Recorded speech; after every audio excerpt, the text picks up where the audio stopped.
Hello, everybody. Thanks so much for watching another video. I just want to do a quick introduction and a quick recap. So if you're attending this video, then it means that you're interested in the Auxiliares de Conversación program, which I spoke about in a previous video, and I will put that link below. And just so everyone understands, the Auxiliares de Conversación program is a government-funded program by the government of Spain that allows English speakers, native English speakers mostly, to come and to teach in the public school system in Spain. And essentially, the way that it works is that you don't pay anything to join this program. You are hired on as an assistant teacher, but mainly as you're hired on as a student under a student visa and are given grant money. So you're given a paycheck each month. So this is an amazing program. If you want to learn more about it, then check out the video that I'll put below. And also a quick thank you to all of those who have subscribed to my channel and who have reached out to me. I genuinely have the most lovely subscribers in the world, honestly, and I can't even believe how lovely your comments have been, and your and those who've reached out to me for questions. I'm really grateful you have. So any other questions, keep bringing them to me. So I'll jump straight into it, because I know that this process can be a bit tricky and perhaps even a bit intimidating for those of you who are going abroad for the first time and applying for a visa. So quick recap, or a quick little story. Most of the visas that I had worked with in the past were electronic visas. This visa to work in Spain is a lot more hands-on, and so it's going to require some attention and a lot of checking off of lists. So essentially, I'm going to be talking about the visa process for those who are in the US in the Los Angeles district. But if you're not in the Los Angeles district, do stay tuned, because the process is not too dissimilar from Los Angeles to other jurisdictions or districts. For example, Miami, I'm pretty sure they have a pretty similar process, and in fact theirs is even a little bit more relaxed, I believe. I think Washington DC's process is a bit more strict, as would have it, and so essentially stay tuned for that. All right, so let's get into it. So basically, if you are in this program, all of the information can be found literally on this page. So this page is, I believe, just for the Los Angeles jurisdiction. However, again, everything is documented here. So I am sharing a screen with you today that shows you everything and the process, but the process is documented here as well. It just appears a bit more intimidating here, I suppose. But if you're ever in doubt, come to this page, and I'll link this page below, and you can find everything you need to do from step 1 down to step 9. So we're going to talk about these steps in detail, and let's go ahead and do that. So first of all, how do you know if you fall in the Los Angeles jurisdiction? Well, essentially, the Auxiliares page does have a page to show you where you can find where you fall, which jurisdiction you fall under. I believe it does. So if it does, I'm going to link it below. But all of those that fall under Los Angeles jurisdiction will be based in California, Arizona, Colorado, Utah, and this is just sort of the areas. So let's go ahead and keep going. So first, this is going to be a useful checklist that you can follow along with. This checklist was created by the organization, but it's a very useful one, and it allows you to see where you're at and what needs to be done. So everything right here.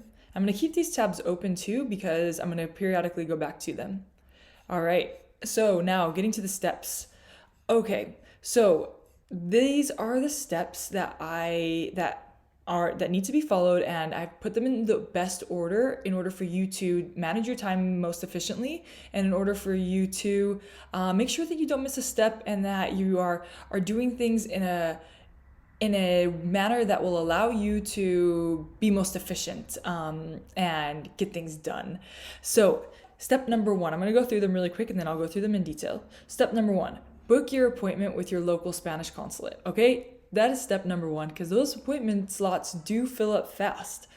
Step number two, make an appointment for your medical exam and make it early. So this should be done directly after step number one. Step number three, print out the application form and fill it out. The application form is right here. So very easy, we'll go over it. And step number four, get your passport photos. I would say grab 4 minimum. Step number five, make a copy of your passport, your official carta from the school, your ID card proving that you're within whichever jurisdiction you're in, but in this case, Los Angeles jurisdiction, and your medical check. Make copies of everything. Step number 6, get your state background check. And step number 7, get your state background check apostilled.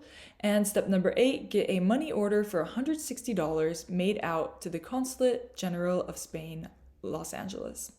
All right, so lots of steps, but you can actually get them all done fairly quickly. So step number 1, book your appointment. I have highlighted that right here.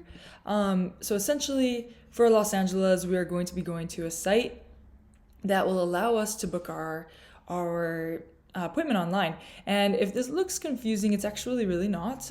This one is in Spanish. I believe you can switch it to English, but what we're going to do is we actually want to click on the student visa because that's the type of visa that you all are going to be acquiring to be able to work in Spain.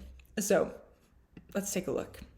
All right, let's see. So looks like I believe that the red does indicate that no slots are available. So check this out. If you guys are just now getting into the program, even before you get accepted, I would say make that appointment because it looks like it's not very clickable at the moment. I'm not sure why, but it looks like those slots are filled. So be attentive to that. All right, so that's basically the gist of how to book the appointment. So I would say book it about a month out. This will give you time to get all of the other steps done, or most of them. All of them actually. You need to get them all done. So book it about a month out and you can get everything done and you'll be ready to go to Spain. So step number 2, book your medical exam. All right, so you want to make sure that you get this booked in advance because you never know what can show up with these things. And also you do have to get this document translated potentially. And the reason I say potentially is because you actually are given. So this is how it works out.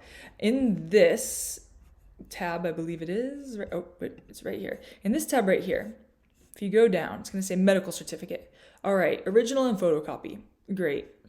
And so this document must be issued 90 days. Okay, so it's going to give you this medical certificate example. Now, little hack, and this is what I did, and I was in a crunch for time. If you had listened to my story prior, I was in a crunch for time. So, and also I was very cheap and didn't want to pay for translation. So I printed this out, and I actually, being in Los Angeles, I had the benefit of being in a doctor community where there was a mix of medical associates that spoke Spanish and English. So I presented this to my medical doctor and I asked her if she would be able to sign this for me, indicating that I'm of good health. And so she signed that, and then I also asked her if she's okay signing this one in Spanish. And she just had one of her associates come by and read it to her in Spanish, indicating that it was the same, and she signed it. And it was as easy as that, and it saved me perhaps $30 for having translation done. So try to print that out. If they sign it, then that was what happened with mine, and it was accepted. But if they don't, then, they can at least sign this part. And if they need to write up anything else, then it does need to say these things. It does need to say that you are not suffering from any type of disease that could cause contagion, like could be contagious to those within within that country. So with COVID going on right now, no one can tell the future, but there could be new, I guess, maybe you'll have to get vaccinated beforehand or not. You want to check in with that, but I can't say for sure right now. All right, so basically get that done, very easy. And then step number 3, filling out the application. So we will walk through the sections very briefly to show you. So again, I have the application already pulled up, and I'm going to go on ahead and go through this with you. But just so you guys can take a screenshot of this, feel free. So steps 1 through 12 are pretty basic, easy information. Step number 12, you're going to pick ordinary passport. Step number 18, check your residency if applicable. Step number 20, main purpose of the stay, check studies. Step 21, put intended entry date a bit earlier to add leeway. Step 22, check more than 2 for number of entries required, because I'll explain that to you. And step number 23, put your school's address. And the time range will be there is from October 1st, 2021 to ending date, May 31st, 2022. So really quick, I'm just going to show you this part right here. Check more than number of entries required. So step number 22. Wrong page. Let's see. All right. So, yeah, because I would put 2 or multiple entries, just because if you go outside of the country, or if you're, you want to have leeway. So if I believe this part is basically if you plan on traveling while you're there, then you want to have it so that you can enter back in the country without any repercussions.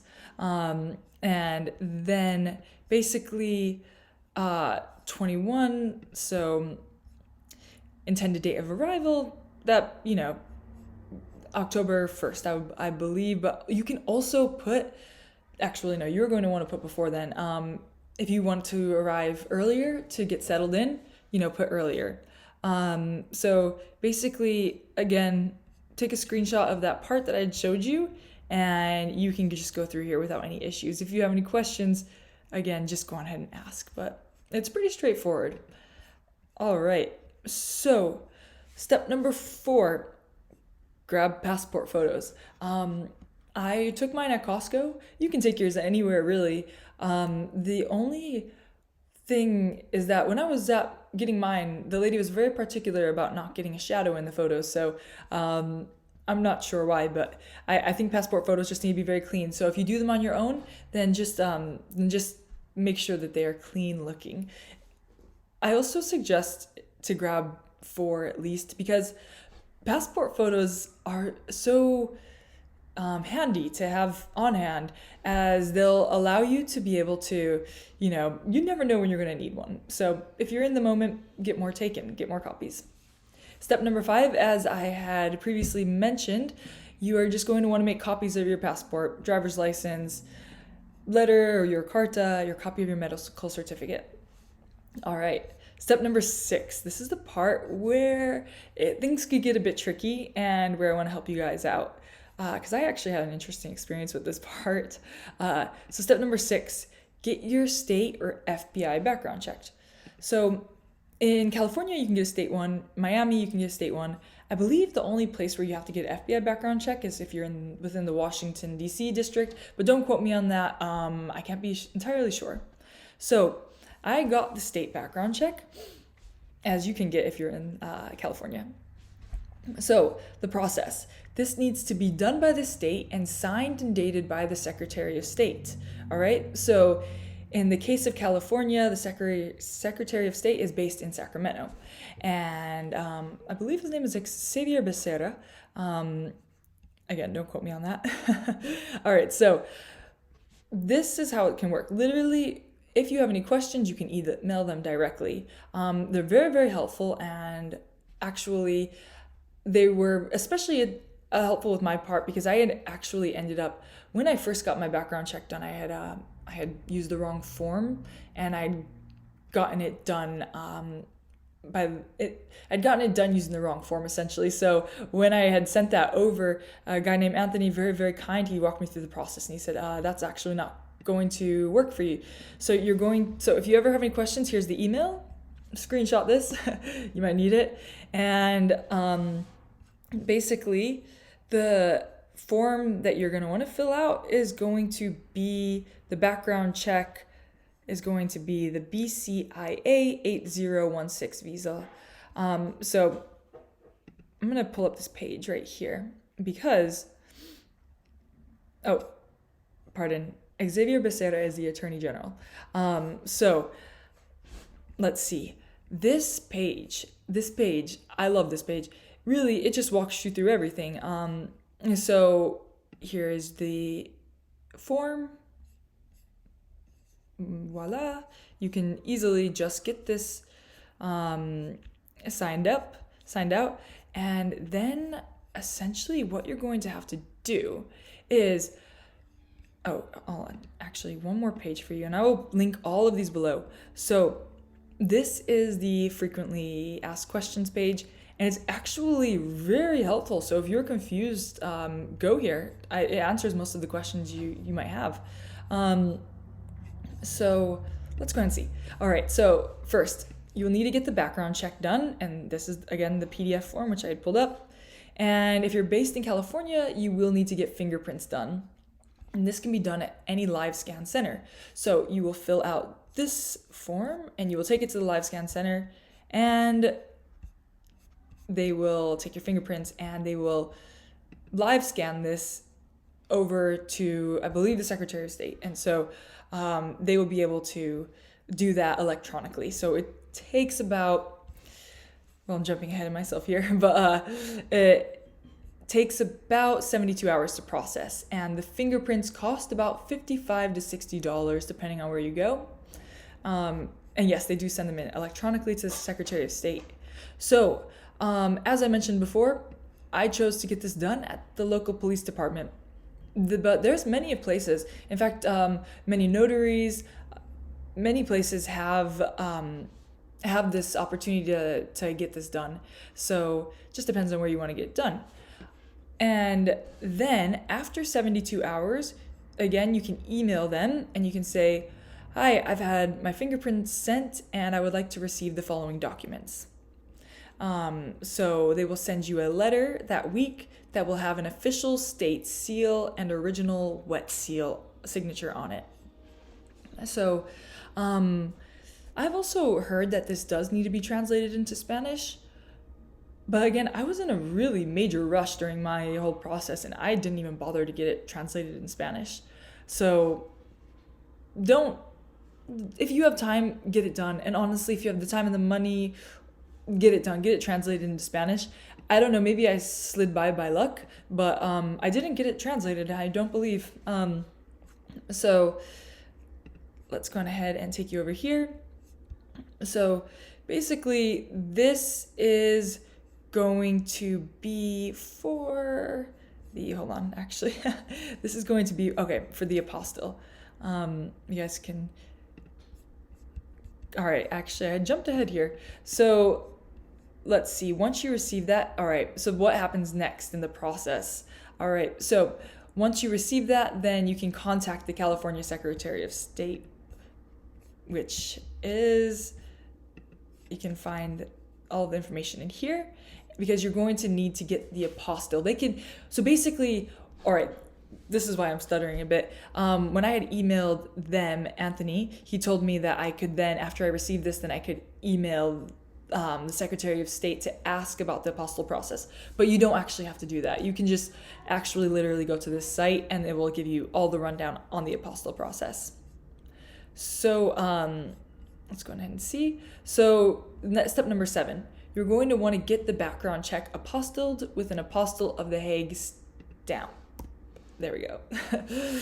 So the website and directions can be found here for your local area.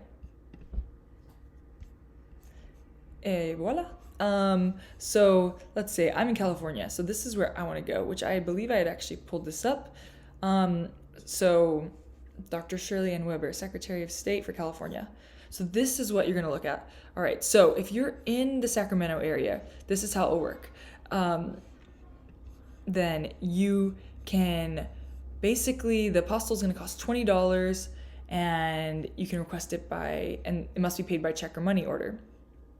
And there was a $6 handling fees, which appears to be waived. So right now it looks like you will need to drop it off and in the designated bin on the first floor if you are dropping this off in person. I believe you can have it mailed in though. And if you do and you want it mailed back for you, then just go ahead and indicate that on a cover sheet. So I did mine in Los Angeles.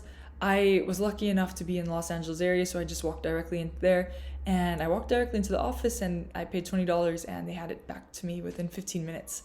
But I do know a couple girls, one girl who lived in Utah, and she had the whole process done for her by a caterer who was able to make sure this whole process was done and taken care of.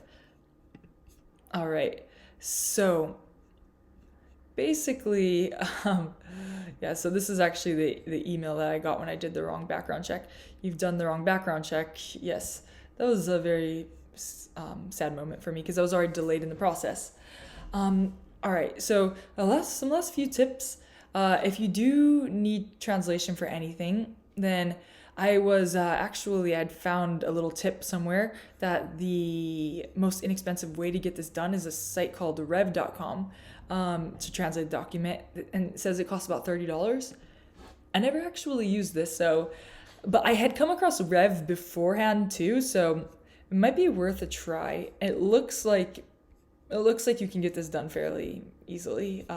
So give it a try. A girl had said that she had done this and had, made it seem like a legitimate site, and I believe it is. I do. All right, so, but don't quote me on that. No, don't worry. I think it's fine.